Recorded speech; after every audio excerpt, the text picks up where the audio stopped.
Oke, Assalamualaikum warahmatullahi wabarakatuh. Anak-anak semuanya yang Pak Kari banggakan, Alhamdulillah pada kesempatan hari ini kita bisa kembali lagi ya belajar di pembelajaran online ya. Kali ini kita akan membahas mapel fikih kelas 7 MTS semester Gesal tahun 2020 ya. Materi kita adalah tayamum. Baik, sebelum kita mulai pembelajaran, Pak Kari doakan semoga kalian semuanya di rumah dalam keadaan sehat walafiat tanpa kurang suatu apapun ya, dan semoga senantiasa diberi semangat dalam menuntut ilmu. Oke? Baik, sebelum kita mulai pembelajaran, mari kita berdoa terlebih dahulu. Bismillahirrahmanirrahim. Raditu billahi rabbah wa bil islami dinah wa bi Muhammadin nabiyya wa rasulah. Rabbi zidna ilma warzuqna fahma, amin ya Allah. Ya, mudah-mudahan kita senantiasa diberi ilmu yang berkah dan manfaat, amin. Baik anak-anak semuanya, kali ini kita akan belajar mengenai tayamum. Kalian tahu tentu ya tayamum. Apa sih tayamum itu? Tayamum ini adalah bersuci. Tayamum ini adalah bersuci dalam rangka ya akan menjalankan ibadah, terutama adalah sholat. Dan tayamum ini tentu dilakukan apabila tidak ada air atau kesulitan mencari air. Oke, sudah siap? Oke, kita langsung masuk ya pembelajarannya hari ini.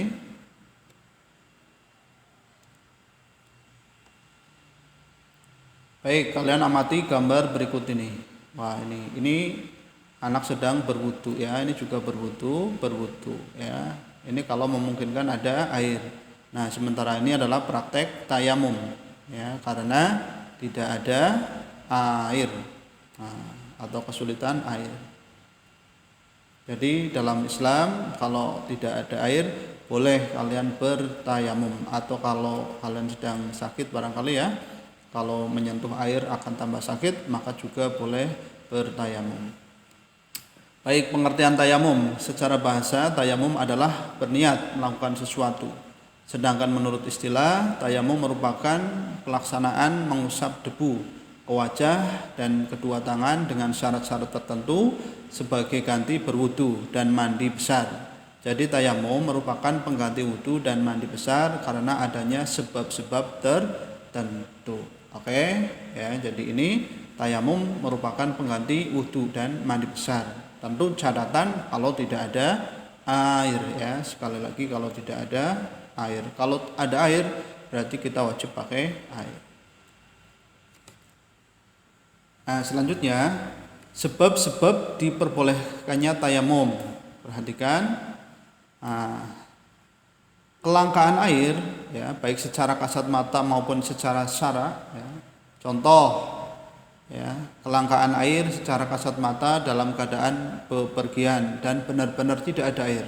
Sedangkan kelangkaan air secara syara, misalnya air yang ada hanya mencukupi untuk kebutuhan minum ya.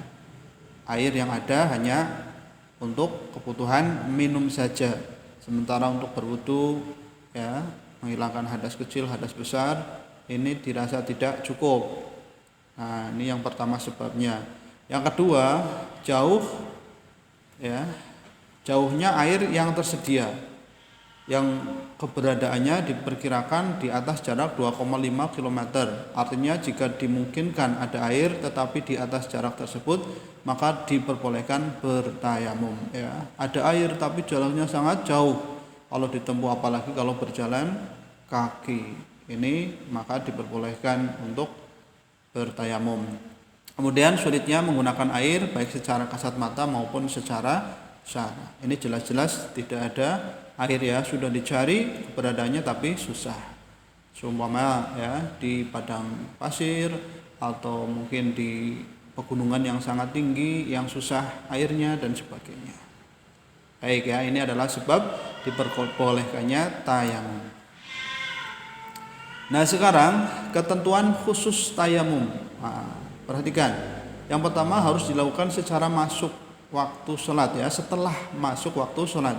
Kalau kalian mau tayamum, menunggu waktu sholat masuk baru boleh bertayamum.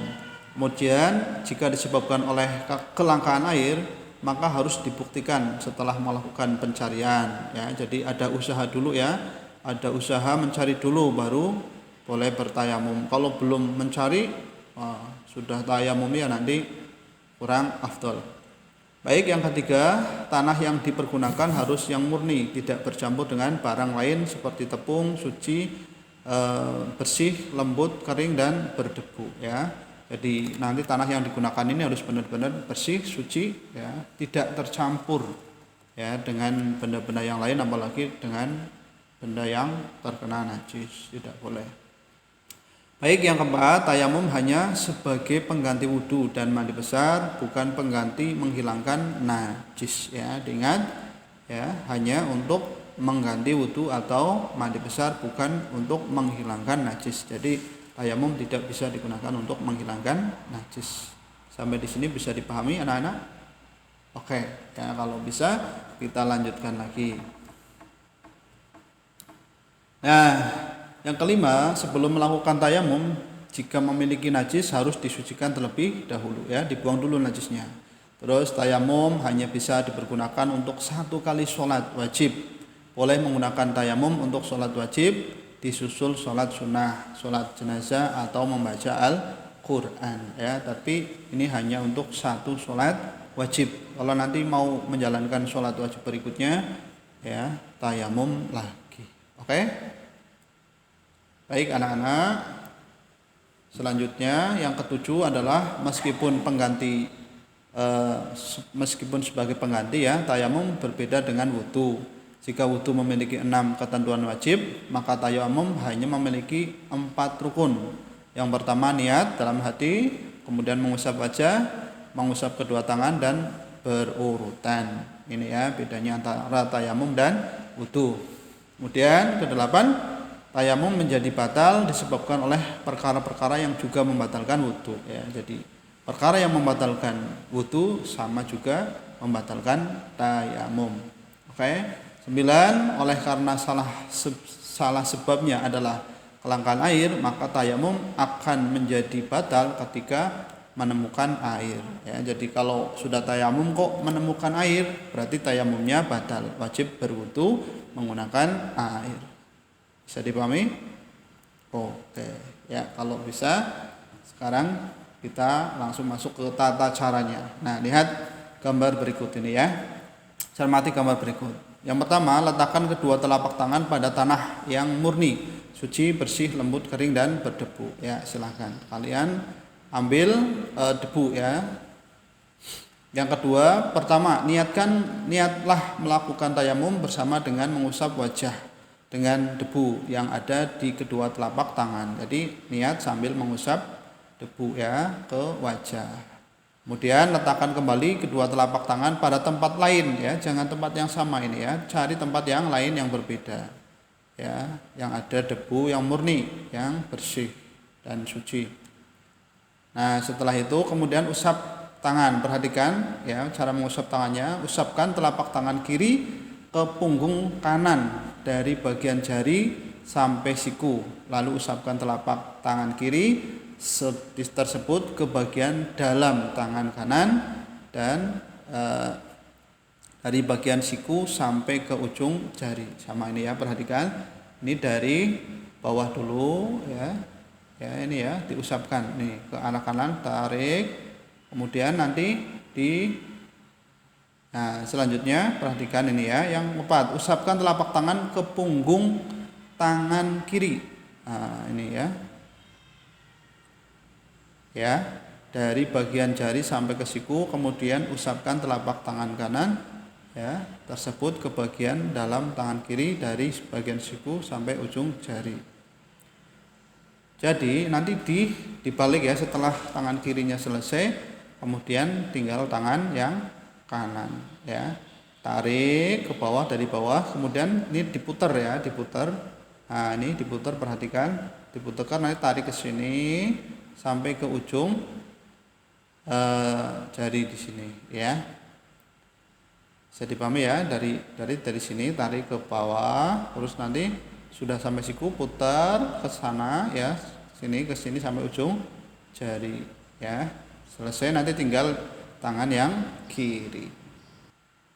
Ya, kemudian praktek tayamum. Nah, setelah kalian tadi mencermati gambar yang sudah Pak Hari sampaikan, ya, silakan kalian praktek ya, praktekkan tayamum. Nah, lakukan praktek laksanaan sesuai dengan tata cara yang disebutkan.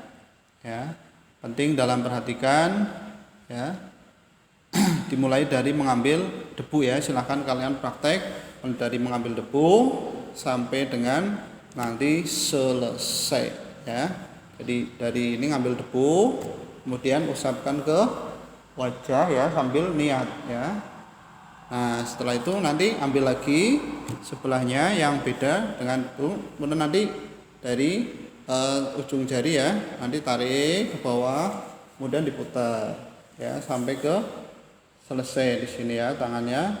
Nanti habis itu kemudian tinggal yang kiri, ambil debu lagi tangan kiri seperti ini ya, nanti bawah sampai nih ya, ini di semua ya, nih sampai kena. Nah putar.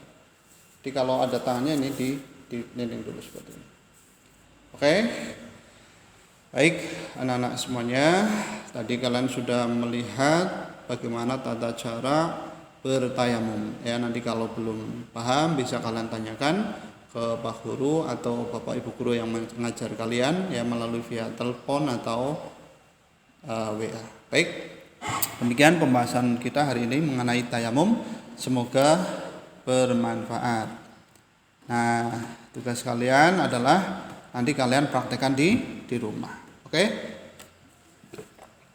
Demikian yang dapat Pak Guru sampaikan. Kurang lebihnya minta maaf. Biar video ini lebih bermanfaat, bisa dibantu dengan cara like, share, dan subscribe. Oke? Terima kasih. Assalamualaikum warahmatullahi wabarakatuh.